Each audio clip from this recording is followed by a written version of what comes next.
The NBA 2024 to 25 season has just concluded, but the hot takes and rankings have just begun, as well as the fake shooting in the gym clips. Now I will say, this was the season for the guards. Along with Embiid's knees and Wemby's health, the big man alliance has crumbled, and the guards have taken over when it comes to the level of play and the sensational storylines this year. SGA taking MVP back from the centers and forwards, while garnering one of the greatest individual seasons ever. Austin Reeves, Norman Powell, and Dyson Daniels led the most improved player race. Alex Caruso locked up one of the greatest offensive players of all time by himself, and a new player has entered the best shooting guard in the league convos.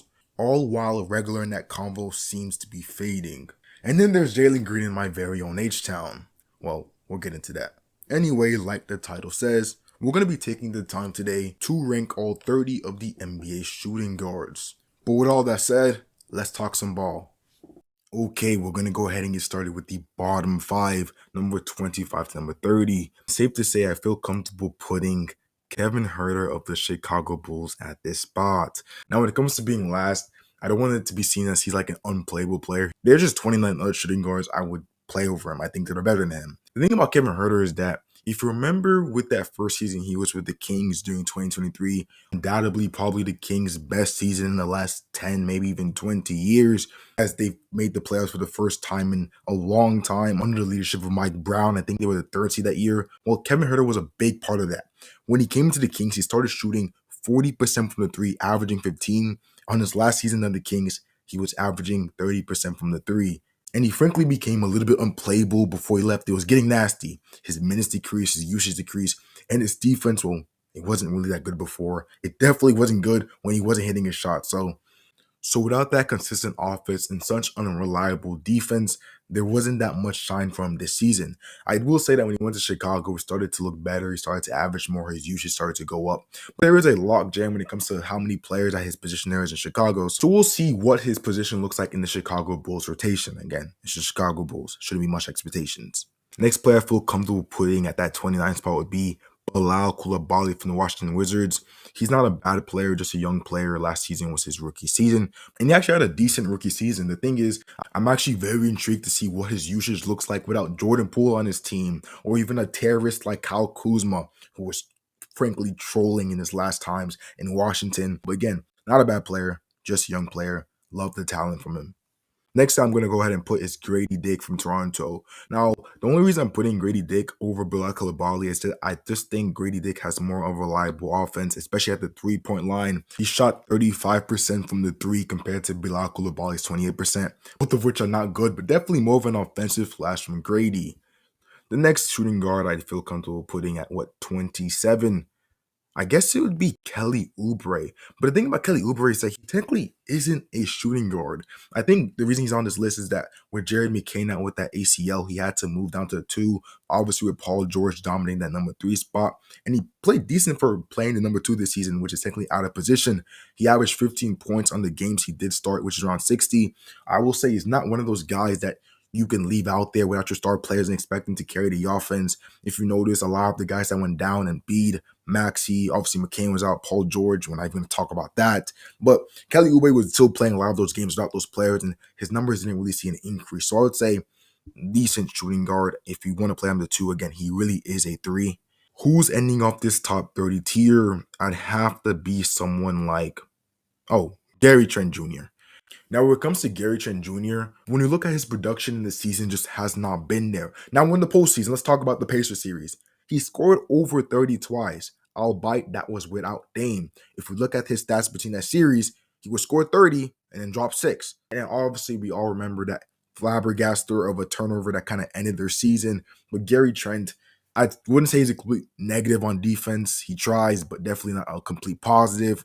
His offense is not reliable whatsoever, but he can still go out there and give you 30 as we saw, which is definitely a better showing than anyone else I've ranked below him. Now, when it comes to these rankings, I kind of like to rank both the bottom and top until I get my way to the middle, because I always find the middle harder to rank when it comes to scenarios like this. So yeah, we've done with the bottom 5. Let's go to the top 5. Now we start to get into this convo of who is the best shooting guard in the league. Now, like I said in my intro, I feel like in the greater context of the NBA fandom, they've kind of pushed out a certain player to prop up another player in his place when it comes to the race or the conversation of the best shooting guard. Well, for starters, the three players I feel like are in the conversation would be Donovan Mitchell of the Cleveland Cavaliers, Anthony Edwards of the Minnesota Timberwolves, and yes, Devin Booker of the Phoenix Suns. Now, when it comes to the shift in the movements, we've obviously seen Devin Booker take a step back in that convo, Anthony Edwards sort of ascend, but I actually think that Devin Booker is still established in that convo. We just have to look at the broader context of why Devin Booker's case is not as flashy as it is when it comes to Edwards or Mitchell. But I'm going to go ahead and start that top five tier off with placing Devin Booker at 3, even though I just kind of glazed him. I'll explain why. The thing about Devin Booker, I think the easiest thing you can point to his game with is that the Suns are suck. They did not win the season. I think people can not start calling him not a winning player, the same sort of narrative that was on him before Chris Paul came to the Suns. But actually, that's not the case. If we really look at Booker's season, he still had a decent season. You have to remind yourself, he's playing with Bradley Beal. And I don't want to be accused of being like a Bradley Beal, starting a Bradley Beal hate train, because if you just look at the numbers, that clearly had an effect on his game. Overall, the fit of the Phoenix Suns had an effect on his game, playing against the KD and Beal. Two very ball-dominant players. Obviously, that fit was just not a good fit on Devin Booker. Now, if you remember when Devin Booker and KD, before Beal came, that 2023 playoff run, he averaged 34 points. And in that season, he was averaging 28 points with 50% shooting. I mean, I remember personally from watching D-Book that year, I felt like he was automatic. Like, I genuinely felt like when the ball left his hands, it was for sure going in. That's how good he was playing that season. And that was before Beal got there. Then the team structure changed. You added Beal. You took the ball out of D-Book's hands more. And while I will say he got better at playmaking this year, his offense definitely did take a hit. Now, just to further establish a take, I want you to look at D-Book's stats near the end of this season. KD was out for the season. He was injured. Bradley Beal was injured or either just frankly unplayable, and they put the ball back in D-Book's hands. What did he do? He averaged damn near 40 points going against teams like the Knicks, the Boston, and the Bucks. And the rest of the season, well, their season was practically over, so only played 30 and under, so his stats are probably not as flashy. But when he did play and they put the ball in his hands, he was averaging damn near 40 points against teams that people looked at as contenders.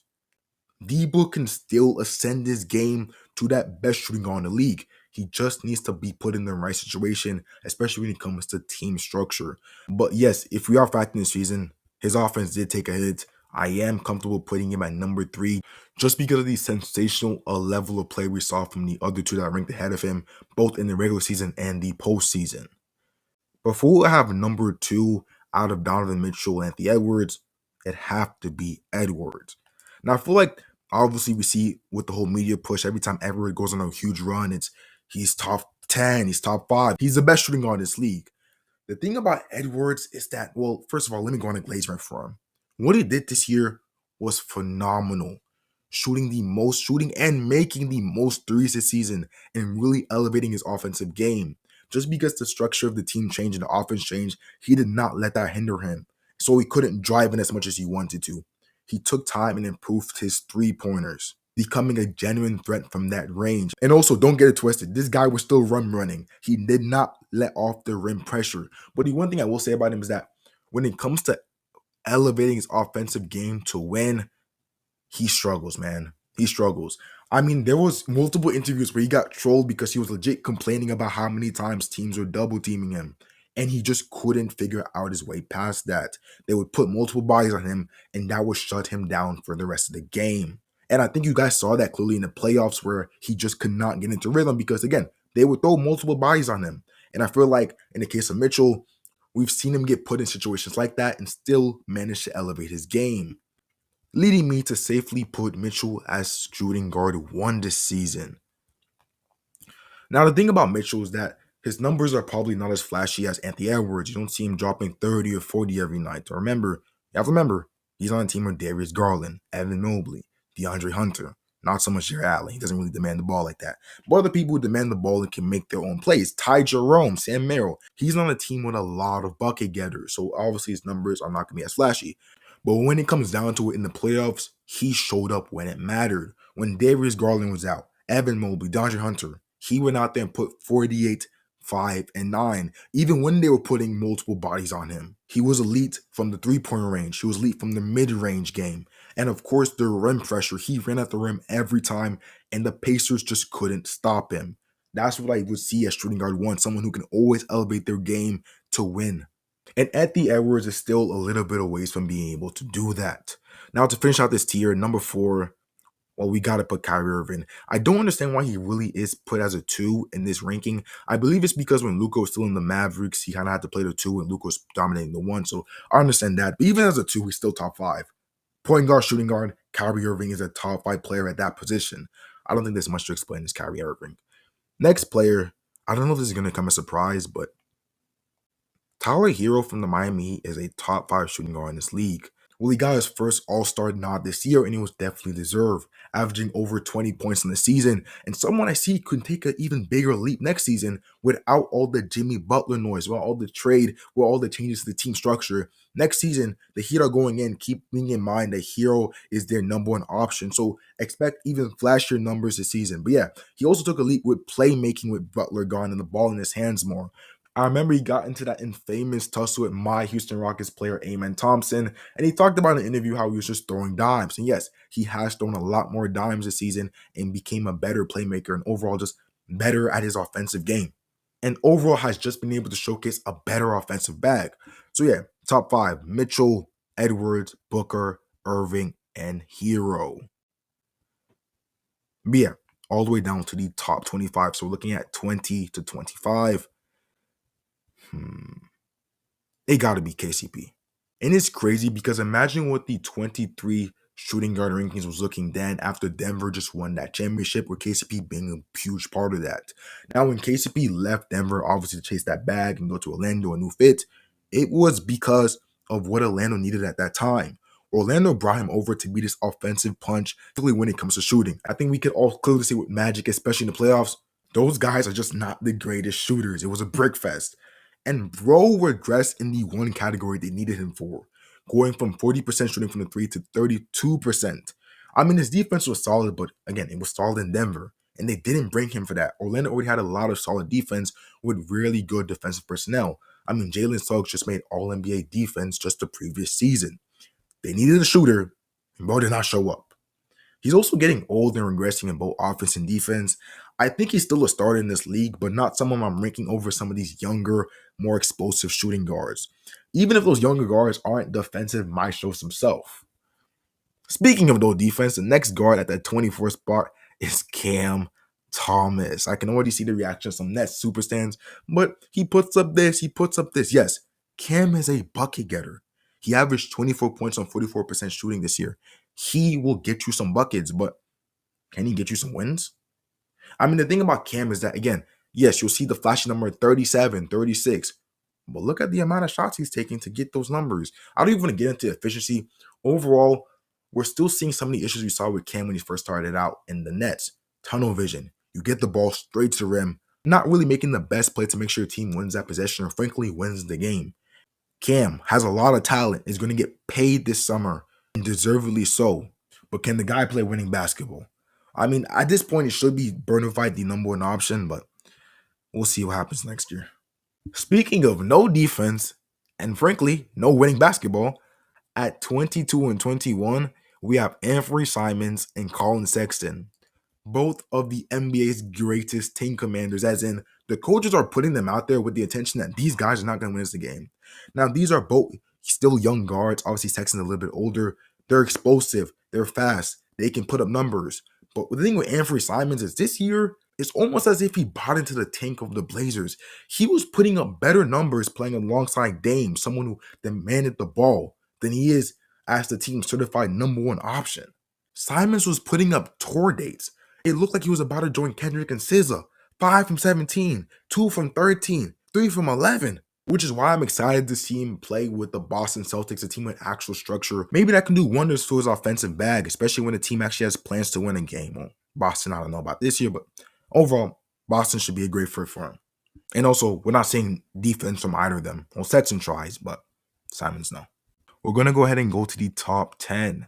At number 6 on the shooting guard list, I got to put Derek White, man. That guy is a great basketball player. He is the perfect balance of offense and defense.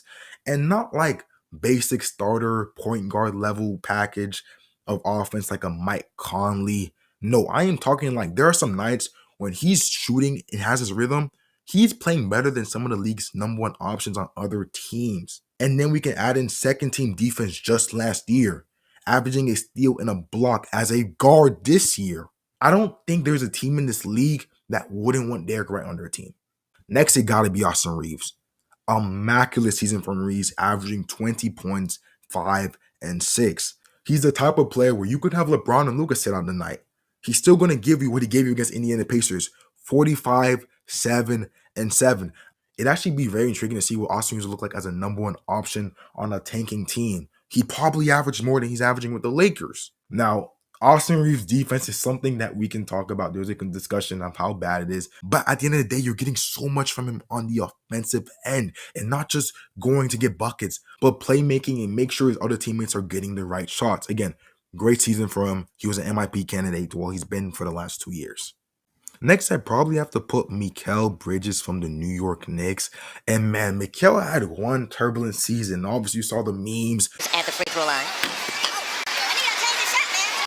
From even some of the players in the league commenting on it. He changed his shot.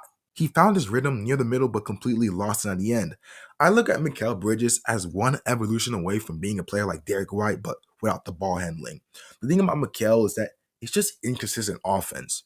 Again, he started the season rough. He went out, Christmas game, dropped 40, and we never really saw Mikal really apply himself on the offensive end like that again. I see a lot of Knicks fans commenting how Mikal can never have an offensive game at the same time OJ Anunoby was having one. It seemed like they were passing the rock on who would be the third best player on the team rather than them both playing good. We never saw Mikal get on the offensive rhythm. But again, consistent defense throughout the entire season and even in postseason with that game-saving steal on Tatum. Amazing. Next player I'd like to put at that number 9 spot, Desmond Bane. I actually struggled in filling out the 9 and 10 spots because there were a lot of guards that we've seen play great this year, play great last year, but not in the sense that they've really gotten better in a sense so that their numbers are really progressing as they move throughout the NBA. Desmond Bane is just one of those players that was good this year, was good last year, was good the year before. Now, he's a great three-point shooter, shooting near 40% from the three this year. He actually had a great playmaking lead, which is not very apparent in his assist numbers changing from the previous season to this season. But if you're watching, you could tell he was playmaking a lot more, a lot better. I mean, he had to when he was playing next to Ja and Jared Jackson Jr., which is why I'm a bit questionable about the fit with him in the Magic. Again, it was obvious they needed more offense, they needed more shooting because KCP was not getting the job done. So they got Desmond Bane. But again, he's going from Ja, Jared Jackson Jr., to Franz and Paulo. It would just be interesting to see how they move the ball and make sure Desmond Bane is still taking the right amount of shots they need while still keeping Paulo dominant and Franz as good as he was last year. It would be interesting. But yeah, Desmond Bane, great player. I like to see what leap he takes with the Magic next year. Next shooting guard, and this may come as a surprise, I'm putting Kobe Wright at that spot. I am proclaiming that Kobe Wright is a top 10 shooting guard in the NBA.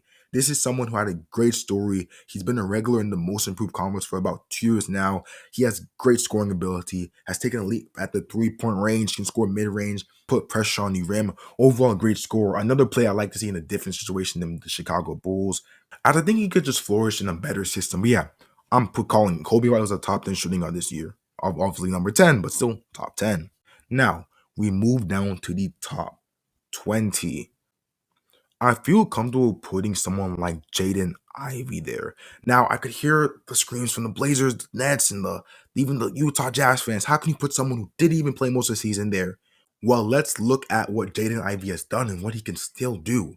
I remember his rookie season when Cade went down. He had to take on a lot of the offensive load. I remember there was a very interesting stat that he was generating most of the team's points just straight off of points and assists. He's a great player with a lot of talent. The thing about Jaden Ivey is that we just haven't seen him play in a proper, competent, winning basketball system.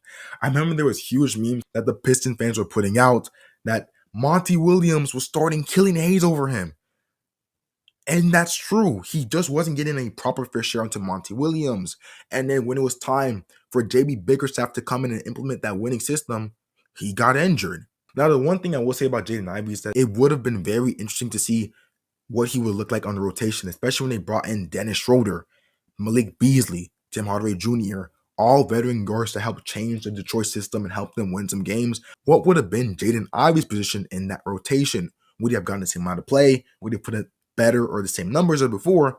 Either way, before the trades, he was averaging 18, 4, and 4, and I overall think he has a lot more talent than the bottom tier guards I put below him. But yeah, definitely interesting to see how he fits into the rotation with a lot of more veteran guards at his position. Next pick will probably be even more controversial. Oh my God, bro. Oh, hell no, man. Now, Brandon Williams' offensive game might not be as flashy as a Cam Thomas or Simons when he's not shooting tour dates, but I definitely see a lot more upside in Brandon Williams. He was playing great before his injury that took him out most of the season, like a Jaden Ivey. He has the ability to guard 1 through 4. Simons and Thomas would struggle guarding a cone. And yeah, he generally has just more upside than players in the bottom tier, especially on the defensive end of the ball. Next, I think this is a controversial pick too. I'm going back to back with it. I'm putting Andrew Nebhard. Now, Andrew Nebhard is one of those players that just benefits from so much recency bias. Now, I saw the combo he put on Shine the Finals to win that game one. That was insane. That got me out my chair. But Andrew Nebhard is not as good as a guard as some of you guys are putting him in these top 10, even top 15. Okay, maybe not top 15. I don't think that's crazy for Andrew Nebhard, but he's definitely not close to the top 10 when it comes to shooting guard combos. I saw some people saying, well, give Andrew Nebhard his own team. Let's see what he do. I don't think it'll be what you guys think it'll be. If you guys look at his numbers throughout the season, excluding the recent crazy run in the end just went up in the playoffs, they weren't that flashy. Now, I will say, he can play some defense. There were some really good defensive stats that got put out when he was on Shy. Again, he can play some defense, but I definitely think it is recency bias. He's a bucket getter. We can probably see him get the ball more with Pally out for the entire next season. That's when we can start putting him some talks. But for now, positive on the defensive side of the ball. Needs some work on the offensive side of the ball. But I will say that combo and Shy, when I saw that, I was with y'all. He was top 10 in my books, but we took it back down to earth. Next, I got to put Devin Vassell, man. Again, I feel like we're going to see a lot of people start being surprised at this pick because some people haven't seen Vassell play basketball since Wemby was still on the Spurs and people were tuning in, which was months before the season even ended. But Vassell is a great player. Coming off injury season, he was an instant bucket, averaging 16 on the season. And that was when he was playing with Darren Fox and Stephon Castle. And speaking of that, I'm not going to lie, Devin Vassell, you even have to learn the bench, request a trade, or learn Chinese, buddy. There was a lock jam at his position. You have guards Chris Paul, Darren Fox, Stephon Castle, and now Dylan Harper. I don't see Devin Vassell getting much playing time. He probably is going to have to adapt to that six-man role. And just because he would have to adapt to that six-man role, that doesn't mean he's a certified six-man. Maybe on the top-tier teams, yeah, he probably would be a six-man, but he's definitely a starter on maybe even more than close to half of the teams in the NBA. He's a bucket. And with the ball more in his hands, I'm sure that his numbers would go up. The last entry at that top 20 tier, I'm going to go ahead and put CJ McCollum there.